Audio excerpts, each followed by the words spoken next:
RTE Soccer Women's World Cup podcast, sponsored by Cadbury. For grassroots to national level, a supporter and a half of women's football in Ireland. Turn the world round, shut the show down. I've been spinning, couldn't slow down. On the road now. Welcome along to the RTE Soccer Women's World Cup podcast. Raf Diallo here. We've just watched Ireland against Canada at the Rectangular Stadium in Perth earlier today, and unfortunately, even with one group game to go against Nigeria, any hopes of getting to the knockout stages are over for the girls in green after a 2-1 defeat. And that's in spite of a really good first half performance, which had seen Katie McCabe score an Olympico against the Olympic champions. And now to reflect back on the big talking points, I'm joined by former Ireland international Marie Curtin. And later I'll be joined by RT Sport Online's Anthony Pyne, who is in Perth. And Marie, I suppose, we'll break down the game as we go on over the next few minutes. But your initial reaction first, because again, it was a great start from the Irish team, but then, there's a sucker punch and then another one after halftime. Yeah, look, obviously heartbreaking. Was getting a bit worried when Heather Payne was announced that she was not going to start the game. But in fairness, Anya O'Gorman started. She played really well in there. Not a huge amount of faults. Look, like again, she is someone who isn't playing in that position week in, week out. I'm sure we'll discuss more later, and there's loads to dissect. But from tip-off, straight away, I think Canada, even targeted that side. They went to her side, and very early, as we know, from the third minute, our goal came from her side when initially we created a chance with her. I think it was to Lucy Quinn and then on to Carusa, which created the chance, which then resulted in the corner. And yes, so what a beautiful corner, first of all, from Casey. I think the keeper probably should have done better, but what a sweet strike and what a great finish and what a great start for the Irish. There's so much to talk about and so much excitement in that first half. Should we have sat in? Should we, given that we were a goal up? My notes were, don't do anything crazy, keep the ball, just not expend too much energy, manage the game. But we really did go gung-ho for that whole first half. On reflection now, after the second half, maybe we expended too much energy, and so we went to the second half and things started to go wrong. But what a first half! Lucy Quinn and Anya O'Gorman, who would have started the game, afresh from the Australia game. I felt like they impacted the game so well from the start. We were aggressive. We were physical. We were tactically superior. We shook them. We really just stopped their full-backs from getting forward. As we know, Canada's back four are solid. They have attacking full-backs who really impact games. Lawrence is immense. And so Ireland's tactics, we really shut them out from wide areas. So we were on it. We closed very well. And we did a really good job at just preventing that build-up of play from wide areas. So fair play to Vera. She did so well on that.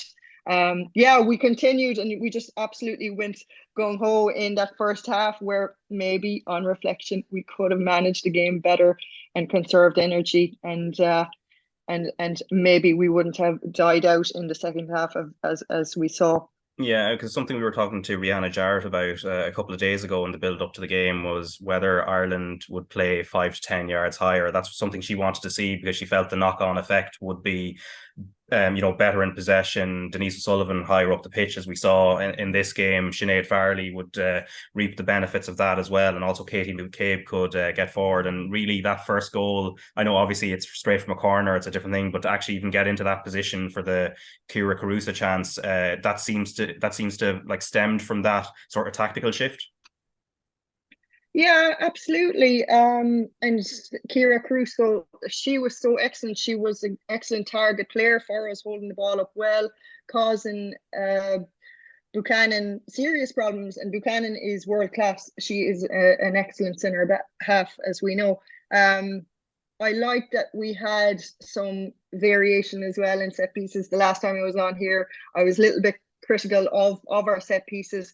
We had some variation in our corners. Our throws were more effective.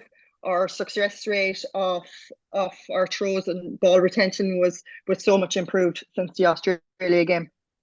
We forced them back a lot. We prevented any great threat from them. Brosnan was solid in the back.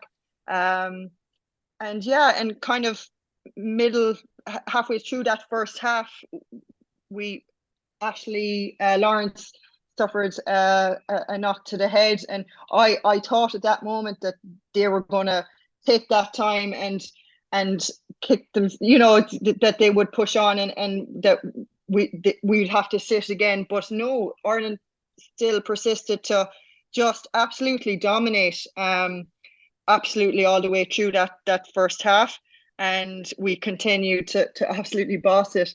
Canada tried to hit ball in behind Ireland's defence, particularly from Quinn, from them in the middle, in her holding midfield from Canada. But it was more hit and hope from them. There wasn't anything. It was a bit more aimless over the top. Jessie Fleming was ineffective, really. She tried to go deep, get ball in there. She was covered. It didn't work. Ireland covered that. She tried to drop in, we saw at times, and again Ireland had it covered. They just they pressed so well and just prevented that build up of play. And then again we saw Buchanan again getting an injury and just being really affected by the Irish our hearty performance. So yeah, we had a game plan, particularly for the first half, but I'm kind of questioning now, did we talk enough about what we would do if we went 1-0 up in the game?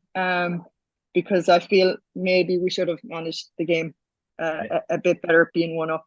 Yeah, and Anthony Pyne, I think he's now joined us, and Anthony, I think you've made it now from the rectangular stadium back to base camp. I suppose your reflection on maybe the atmosphere, and also how, as Marie says, Ireland looked to manage the game in that first half.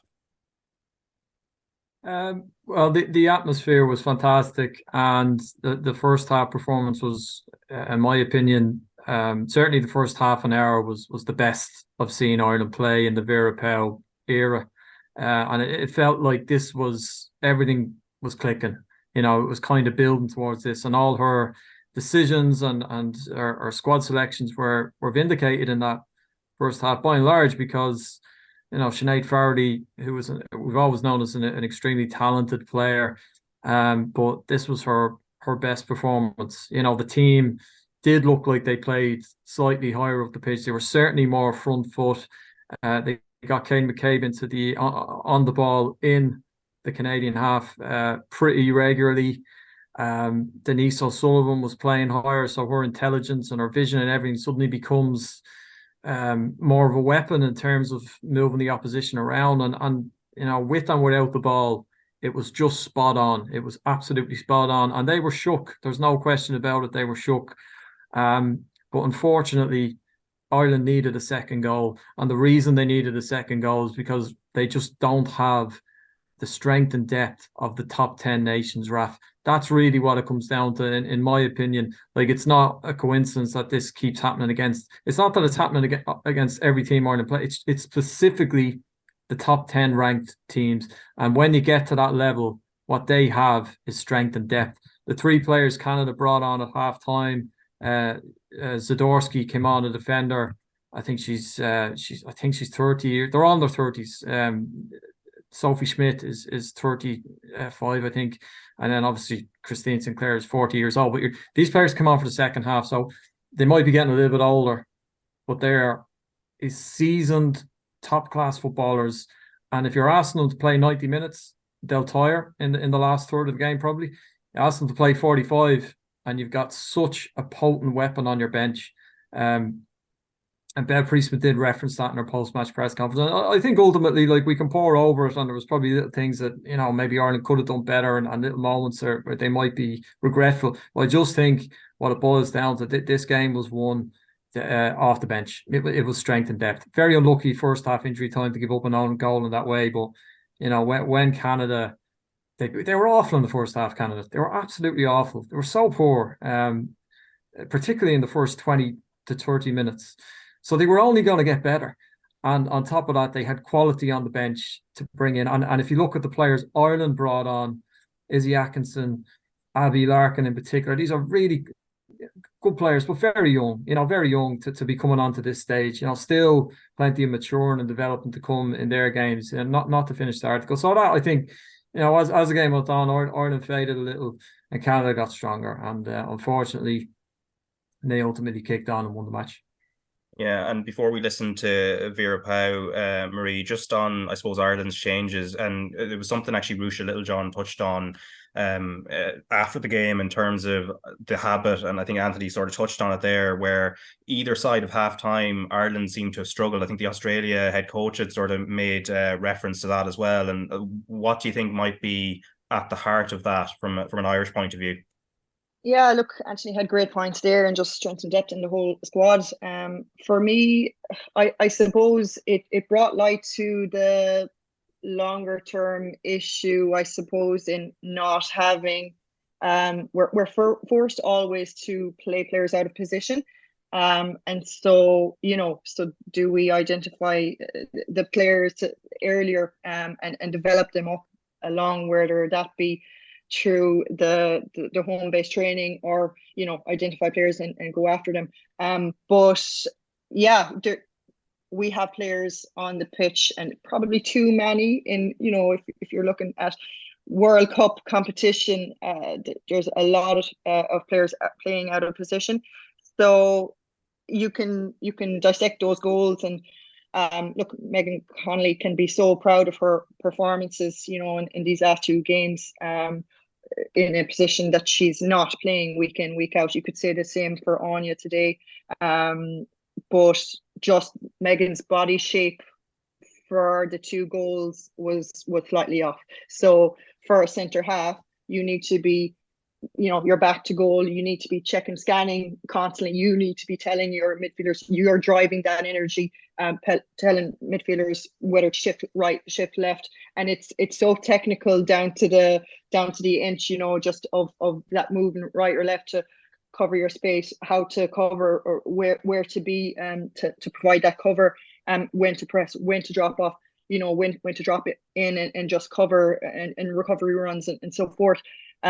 So she just didn't have that instinct in her and it's just body position, looking across the line. Like there could be other moments where, it's getting your back line to take a step and maybe catch him offside, so these are really tiny technical things. And as I said, Megan has done fantastic. But unfortunately, should there have been a more natural centre half that has grown up in that position and that is playing there week in, week out, and so that's an area where Ireland could look to now for the future at, getting natural players playing in their natural positions. Yeah, sort of like specialists in that. Yeah, absolutely. And we have another issue in fullbacks and in the wing back position, and it just seems like for years, so you would just like, and again, it's just so technical and just minute areas where you, as a natural player playing in your position week in, week out, you don't make the same issues. Just a little one in the second half where Marissa Shiva, there was a foul throw, and it's little moments, and it's just being an outlet as a fullback or a wing back, being comfortable to be that outlet. It's so important that you have full confidence in your outlet players to transition from defense to attack, and equally transition from attack to defense. So needs to happen quick at this level. You get punished. So that is a big one where we can improve. I'm not too worried, because I'm aware, being in the game here, managing an academy team at 3C United, in the League of Ireland at under 17 level, I'm aware of talent coming through. So the Irish women's team is only going to grow from strength to strength. And what a performance, what an account of ourselves we've shown. And yes, we're not through to the final 16, but what a position we are in to say, yes, we can do that. That is realistic to get to the next round, to the quarterfinals in our next Euros or our next World Cup, qualify for them consistently, so I believe that we will grow from strength to strength. Now we have such great backing from the FAI. We have the respect of the association to go and do that. We have the support to put processes in place, to put the environment in place. So I think we'll only go from strength to strength, and what an account of ourselves that this group has put us in. And look, unlucky that we haven't gotten over the line, but look, we can still put in a strong performance against Nigeria and give the fans something to be excited about for the last game. Yeah, and Anthony, just on the Megan Connolly own goal, and just looking at the replays, especially the last one where you kind of get a zoomed in view of it, the touch as it goes in, it's actually very, very subtle. And I know at that point the rain seemed to be bucketing down, even looking at it on TV. How bad were the conditions and obviously you had a much closer view to the pitch up in the stands, but how bad was it in terms of the surface? Well, I mean, it was obviously a very greasy surface because when the rain fell, it was heavy, it cheated down. Actually, it reminds you of the old Lansdowne Road, looking at the stadium. It was a similar kind of open stands in the corners and that.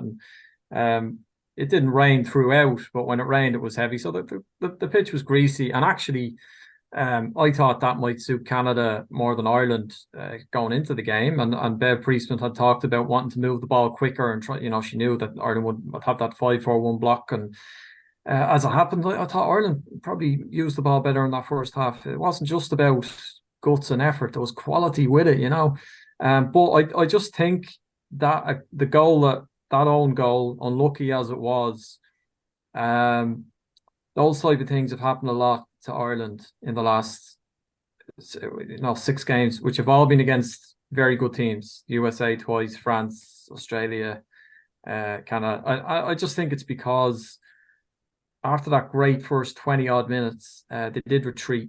And when the opposition is playing in your own half, in the top third a lot, and constantly putting balls in the box, and you're always defending, it only takes a bit of bad luck, a mistimed tackle, as with Marissa Shiva against Australia, a miscue clearance, as happened Heather Payne against France. That's all it takes. When you're camped in and around your box, it just takes a little moment like that. And I don't think it's a coincidence. I don't think it's bad luck. I think it's just a consequence of being pinned back a little deep. That being said, I totally agree with Marie that they should take an enormous amount out of this whole journey to this point. And we're kind of picking on the faults now, but that only happens when you raise the bar higher and higher and higher. And we shouldn't lose sight of how far this team has come, and they absolutely have more in them. There's no doubt. And that's the biggest thing of this whole sort of adventure, this World Cup. This should not be the end. They should absolutely be looking at the Euros to get there, no doubt. And then once they get there, there's a competition that they can really hope to get out of the group stages where the draw might be a little kinder. And then more World Cups, because there's so many good young players coming through the ranks to add to what's already there. So it's a disappointing night, but overall, they've done themselves and they've done the country proud, and their legacy, everything they've done, nothing was ever going to tarnish that or taint that. It's been a great journey for them. Yeah, that journey to the future that you talk about, Vera Pauw very much wants to be part of that, and something that came up when she talked to Tony O'Donoghue exclusively after the match in the mixed zone. Vera, is still very close to the end of the game, so it must be difficult for you to process what you had to go through. But when you look back at it, first of all, Heather not being fit just before the game, how much did that affect your approach to the game? No, it didn't affect. Anya Gorman had played against Sweden in the same role. She had done that tremendously, so we had no doubt that she could do the job. Sinead Farley played a slightly different role on the other side tonight. Was that part of the plan as well? Yeah, she could feed Katie.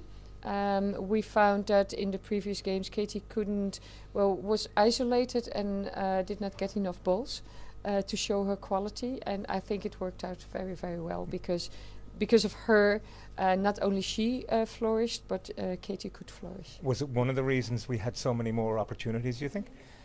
Probably yes, but Sinead is growing every single day, and was also herself, feeling disappointed that the last game she couldn't do more.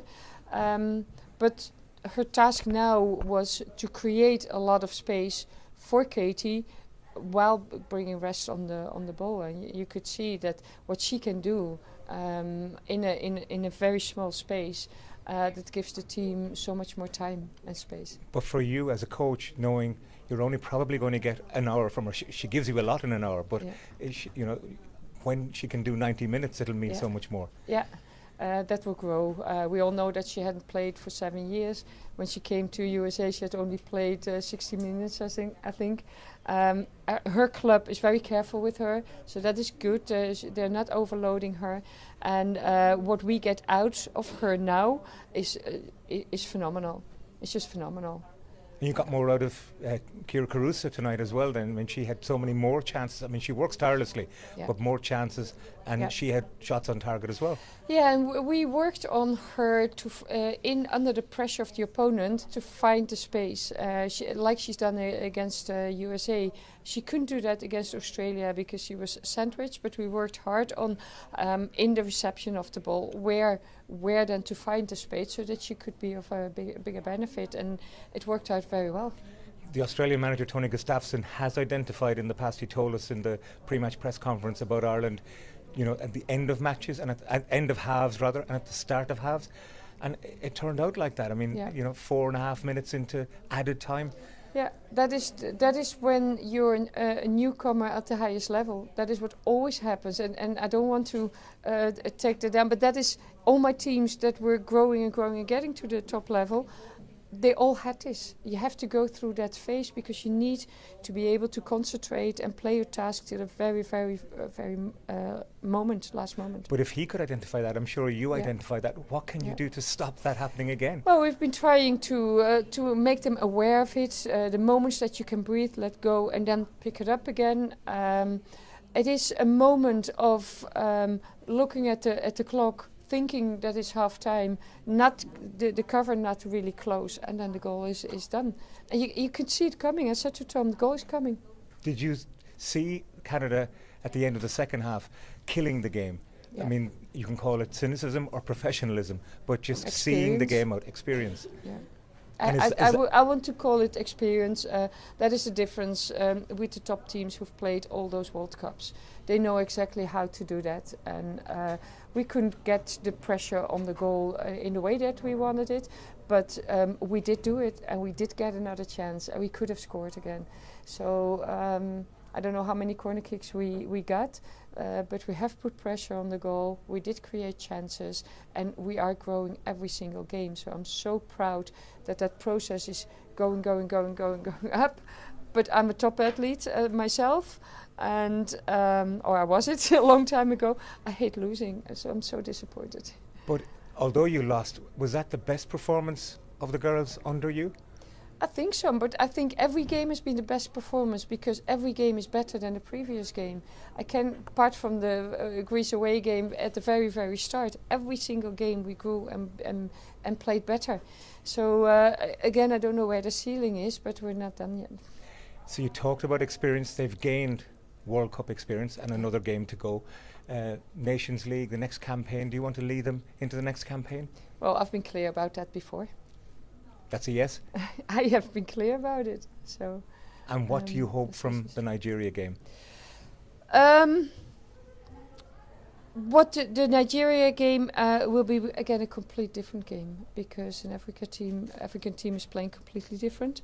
We need to lift ourselves up, and we go to play the best game ever again with even more variety, more control, and hopefully we can put more pressure forward. Will you consider playing some of the players who haven't had moments in the World Cup? We haven't looked at that yet.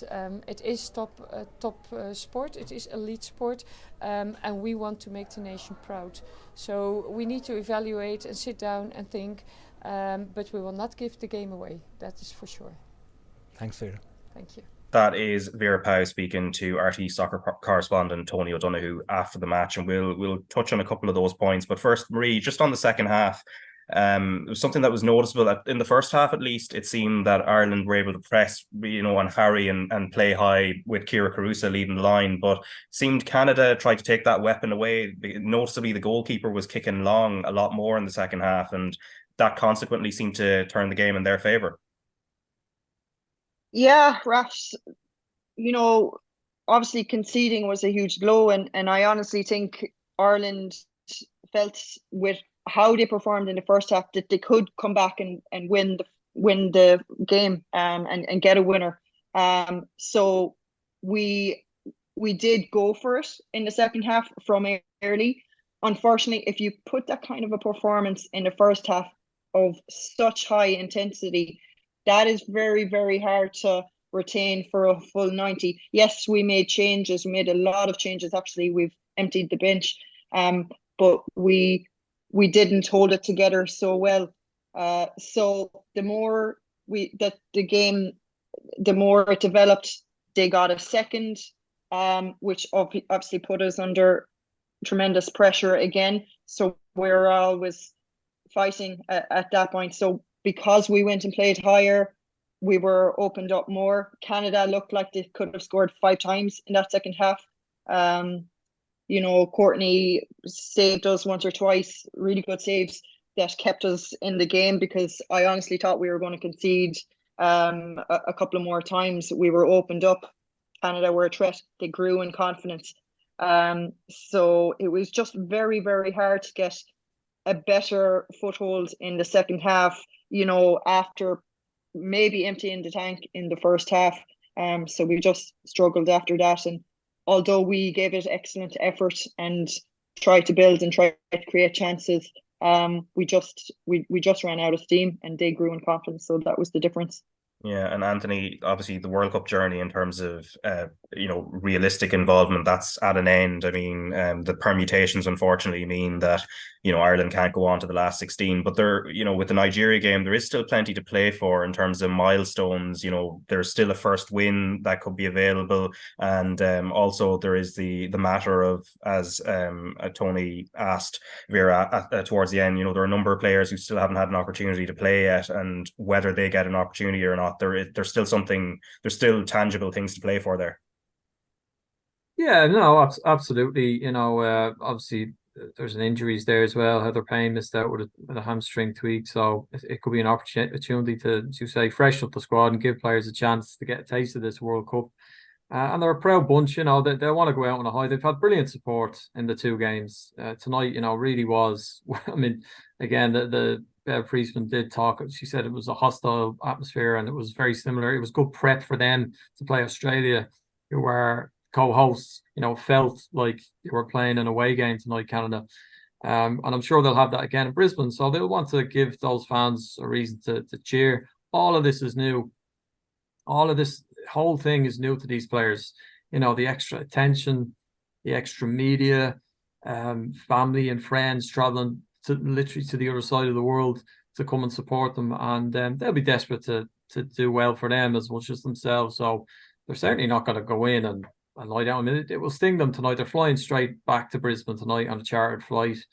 I think they'll have a recovery session tomorrow and a day off on Friday. And I think once those, it might take 2 or 3 days to fully get over the disappointment. But once they do that, they'll probably just think, well, the thing that we need now is to go out and have a match to try and just really get this out of our system. And they can play with more freedom now. I mean, you'd hope that they maybe potentially try something a little different or go for it a little bit more, maybe even a tweak in the system. Like, why not? They literally have nothing to lose. But yeah, they'll want to end on a high, and there's lots more to look forward to. September they play Northern Ireland, the Aviva Stadium. That's another landmark occasion in the Nations League, and then you're into that campaign, and then the Euros as well. So there's plenty. We're on a treadmill here. It's all it's going in the right direction. But what I will say is, and it is interesting, Tony's question at the end of that interview, we don't know if Vera Pauw is actually going to be the manager at this point come September.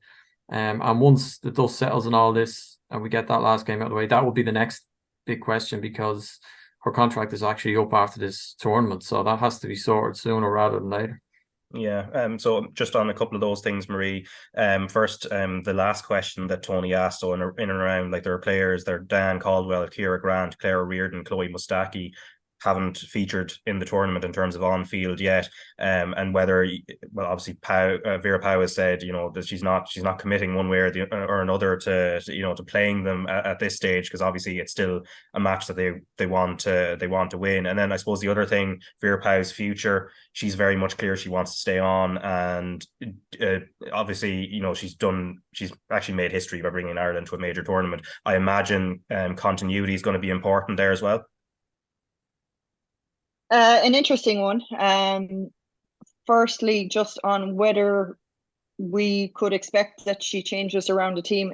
She said it herself. She doesn't like to lose. She's going to be raging that we've lost the game when we deserved a win basing off that first half performance. So I think that she will not be happy. I think that she will make a decision that she will play who she trusts. I think she will be very, very careful who she puts on the field against Nigeria. I don't think she's going to play players who you've mentioned, because she hasn't trusted them up until now. She's trusted in a centre midfielder to go back there and play above these players playing in their natural position. So that speaks volumes. In terms of, next manager, yes, continuity is important. We know Vera brings there's many off-field drama cropping up, but above all, I really do think that she's done an excellent job with the group. It's very easy for us to sit here and criticize and critique and so forth. It's a massive job. I think that she's done well, and we have seen the group just grow and grow under her. I think she's has a lot to be proud of. We criticize Stephen Kenny quite a lot for the way he plays, and it's kind of that opposite end of the spectrum where he's playing out of the back. We're not, getting the wins, but she's kind of going so defensive and so forth. And so, no, I do. I think she's done an excellent job, and so it will be interesting to see. And I do think, that we will have more talent coming up, which will be massively important. And if we can prime these young players into World Cup football or top, top tournaments, then it's looking really, really good for the future of Irish women's football. Yeah, and in terms of results elsewhere in the tournament, earlier today, Spain beat Zambia 5-0, and then also Japan before that had beaten Costa Rica 2-0, and they're all in Group C. And Spain and Japan have been brilliant so far, and they advance. And obviously the highlight show tonight will be 8 p.m. on RT2 and the RT Player, and then for the fixtures tomorrow, Thursday, 2 a.m. for those who fancy staying up, it's the United States against the Netherlands, Portugal against Vietnam then at 8:30, and then in the morning, now this will be kind of instructive for Ireland because Nigeria obviously are the final opponent on Monday. They're playing Australia at 11 o'clock in Brisbane. And also in team news there, Mary Fowler out of that game, and obviously they're still missing Sam Kerr for that. But your thoughts on the tournament overall, Marie? These women have done the country proud. We have seen the biggest fan base. It's evident of the massive support they've had over there, which is just unbelievable. It's so good to see us get to that level, and that's only going to grow as well. Moving to the Aviva for the Northern Ireland game is massive. I hope we get a sellout. I hope that we can give these girls the great homecoming that they deserve. And so I'm just massively proud as a former player to put those kinds of performances up against the best in the world, to play against the co-host Australia, to really challenge top nations, Canada being 5th in the world ranked at the moment, and really put it up to them. So just really exciting to see where it's going, and just so proud. Yeah, and Anthony, I suppose before we go, the itinerary now for the Irish team, obviously next game and final game of the tournament being Monday, and as you said, they've got the charter flight back to base in Brisbane now, which is where the game is taking place anyway. Yeah, as I mentioned, they're straight back to Brisbane tonight. That's a 4.5 hour flight, but it's a chartered plane, so I guess they'll get back as quickly as possible. Light recovery session tomorrow, and then a day off on Friday. Day off to chill out, relax, meet up with family, friends, whatever, and then back to training on Saturday and Sunday, and then that last game. So, it's been a whirlwind. It's been a whirlwind for them. And for all the months and months, this is just the way these things go, and all the build up and the hype and the talk and everything around it. It just feels like it's over in the blink of an eye, doesn't it? But it was always a big ask. It's a very tough group. You're playing two seasoned, very high quality teams in Australia and Canada. But Ireland were the third seed, so it was unlikely they were going to get a kind group, really, no matter what way it shook down. So they can be proud of their efforts, and just take the lessons from it and hopefully kick on and make sure that they get back to these major tournaments, because it's been brilliant to have an Irish team on this stage. And I think, just from, you can see the support. I don't know if there's very few teams that have enjoyed the support Ireland have. I have to say, even the welcomes at the airport and everything like that, and the colour and the noise in the stadiums, they've got such great backing. And I've no doubt it's that gives them a desperate hunger to get back and experience all this again. So disappointing, but I bet they'll be thinking, gee, we want a bit more of this. It's been a hell of an experience for them. Yeah, and that is it for today's podcast. Obviously, we'll be back tomorrow with more reflection. Also, we'll have a closer look at Nigeria, with them having played Australia by that point as well. And of course, every game live on RT television and the RT player, thanks to Marie Curtin and also Anthony Pyne. Thanks, Raf. Turn the world round, shut the show down. I've been spinning, couldn't slow down. On the roll now.